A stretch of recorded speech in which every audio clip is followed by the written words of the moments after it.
Has the scope changed much? I think Yes. I the guess scope scope changed and a bit cost. too. Tendering. Well, Yeah. in response to cost, we've narrowed the scope a bit. Because previously we were also seeking more detailed asset inspections and the deliverable program of work for defect verification. And potentially we were also looking at, because why wouldn't you while you're out, looking at the financial replacement values, depreciated values. Yeah. And no, remaining useful lives, replacement costs, and what do you call it? Residual. Thank you. That's right. It's residual value. Yeah. So we're not doing any of those things anymore because those were lower priority, and the exercise became too costly. Yeah. Also, there was probably more of a focus at the beginning on the mech and elect assets, where we realized that we know those quite well because they have lower useful lives. They're actively managed through PM tasks and regular replacement. So we know those assets very well.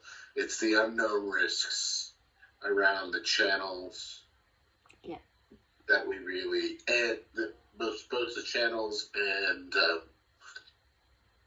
opportunities. So it's not just risks, the risks and opportunities around the channels. Yeah. We also developed as part of this, and you can reference the conditioning monitoring framework that includes condition data capture by other means, by various means. So not just this project, but we did include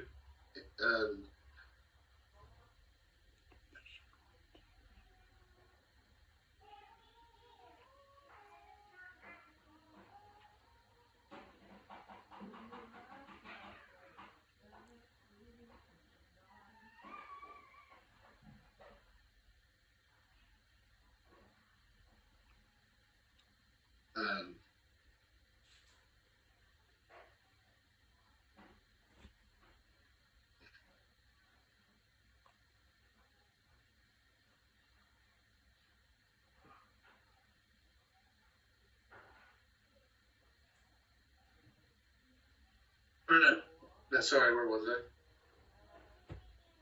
Oh, PM tasks. Are we doing some condition data capture through PM tasks? Did we decide to do that in the end? Condition data capture. Conditions. Oh yeah. So when we do the PM, so when we do annual PM tasks for our mechanical assets, are we going to include a condition assessment as part of that PM task? I'm not sure. I think we should. You know what I mean? Like, even acknowledging that we might not always get the most consistent data because we might have different people doing it. And that's the challenge with conditions assessments, with different people doing it. However, if we're sending a person out to these assets already every year to do the annual PM, whatever preventive maintenance we have, might as well just ask them to put a general condition across it as well. And if there's any specific condition information that we'd like to capture, I don't know. Do we measure anywhere? I don't know, anything like that. You mean the severity of the defects? Is that what you're referring to? Like. I'm saying, I guess, when we started the project initially, we were asking them to put condition across all of our assets. Mm-hmm. Then on further thinking, we said, well, we're sending technicians out to these assets every year anyway. Yeah. So perhaps we shouldn't double up. It's probably more cost effective to ask them to do a condition inspection while they're already doing the PM tasks. Does that make sense? No. Sorry, can you repeat that?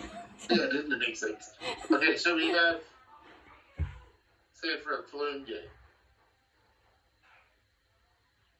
we have one of Fish's team goes out and has a preventative maintenance task, so a work order to execute annually for a specific flume gate.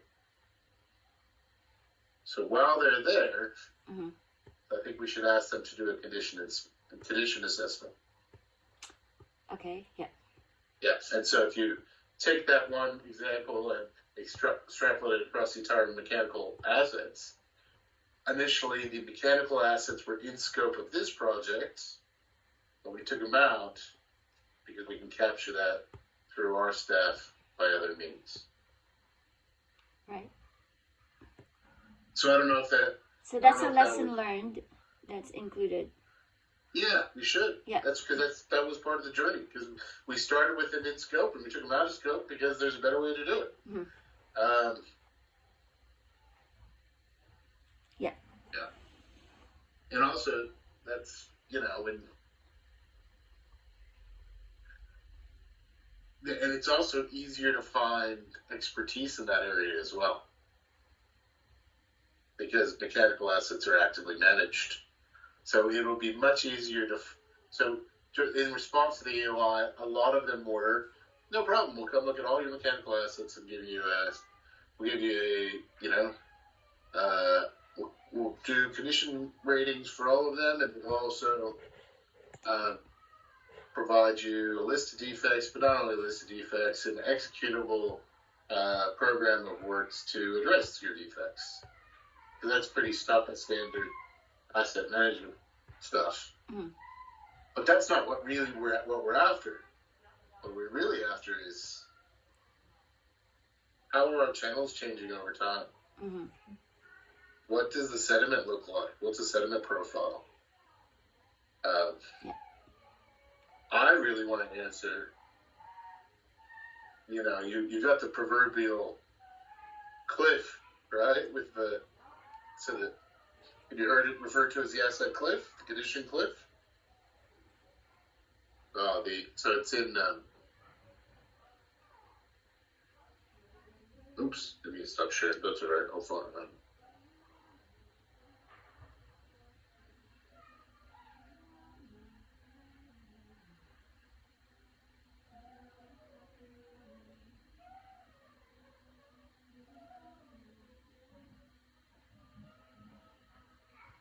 I love my magic tool. Are you gonna share that with us? Oh, yeah. It's free. How do you use it? Well, this is my personal computer. All right. Okay. But we could ask if we can get them on there. Oh, this isn't the right one. Is it in here? Is it in here from the old one? Yes, this one. So the proverbial asset cliff is, mm-hmm. if you build all your assets at the same time, and you do nothing, and say it's 50 years, say it's quite a considerable time. Bridges United States, well, not just United States, but the United States interstate. It's not just the United States, most Western society. Post-World War II, lots of shit got built. A lot of stuff got made out of concrete. Useful life of concrete, whatever it is, 50, 60, 70 years. And here we are 80 years later, and everything's falling apart at once. So it's this concept. So if you buy a fleet of excavators. So if you buy them all brand new at the same time, you don't do any work to them, then you just do you just use a bit of servicing, and then all of a sudden, they all fall apart at the same time. Mm-hmm. Because it's just the nature of... So, what I want to know is that what's happening to our channels? So are we going to get to a point where because if we ask John, I don't know what he'd tell us. How often do you have to go manage breakouts? So where the channel containment fails and the water is escaping into farmland. How often do we do that? Right now it's manageable. I know it's manageable because I don't hear it happening all the time. It would be all over the incident reportings if it happened all the time. And I have seen some. But is that because we're here? So it happens sometimes? And if we do nothing, in 10 years we'll be here, and then all of a sudden they're just failing everywhere all at once, and we wouldn't be able to manage it? To me, that's a pretty big risk. Mm. And I want to know. So I want to know, what's the freeboard? And what's the risk? Effectively, nothing's been done for 80 years. So can we go another 80 years and do nothing? That's the question I want to know. Yeah. And that's, more than want. That's a question we as an organization need to know the answer to. We must. That's like, talk about catastrophic risk. If that eventuates, we wouldn't be able to manage it. So we need to know about it now. So if we suspect it's going to eventuate in 50 years' time, we can start addressing it by whatever, build off this batter protection project. Let's rebuild some batters, and at 2,700 kilometers, it's a lot of money.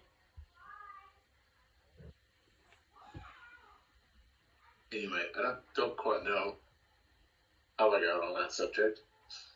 That's a part of the evolution of the project, I guess. Yeah. Because to me, I'm less concerned about the condition of our mechanical assets, mostly because we had experts managing them already.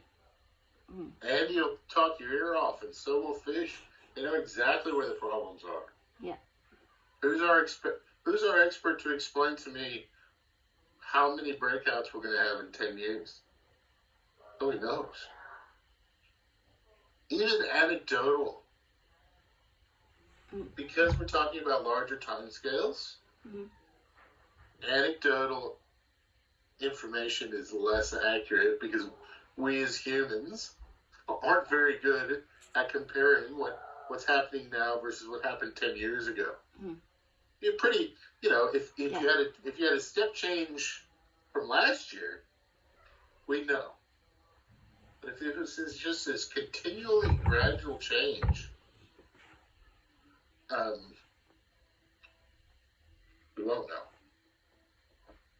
And then, of course, what we don't want is this continual gradual change that accelerates, and all of a sudden it's too late for us to respond to it in a meaningful way, or at least in a cost-effective way. Perhaps it's a better...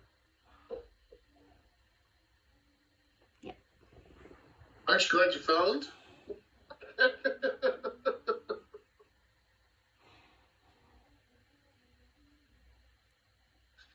But on top of that, we want to understand our weed management because there's potential savings there. Mm. And also, it's I just read I'll just say a complaint, a full-page written complaint from a farmer about weeds escaping our channels into their, whatever they call their water containment structures. Oh. You know what they call them? What do they call them? Their irrigation ditches. You know what I mean? Mm. So it's becoming more of an issue, I think, the weeds. And also, on top of that, there's been a few incidents where there's been considerable obstruction of weeds where John's team has had to go respond to it. So there's a real impact for our business there, a real opportunity to do it better. And an opportunity to do it better, but also a risk that it's getting worse. It potentially could. Could even be related to climate change, I suppose. If there's more, warmer temperatures for more of the years, more opportunities for the weeds to propagate. I don't know, different species doing different things. I don't know. Okay. When do we need to complete this? Friday? Or? Pretty quickly. I thought the meeting was tomorrow. I'll ask you.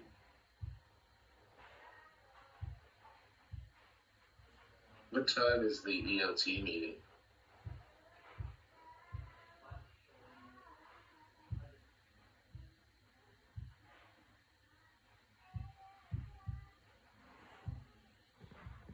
What time is your train tomorrow or bus?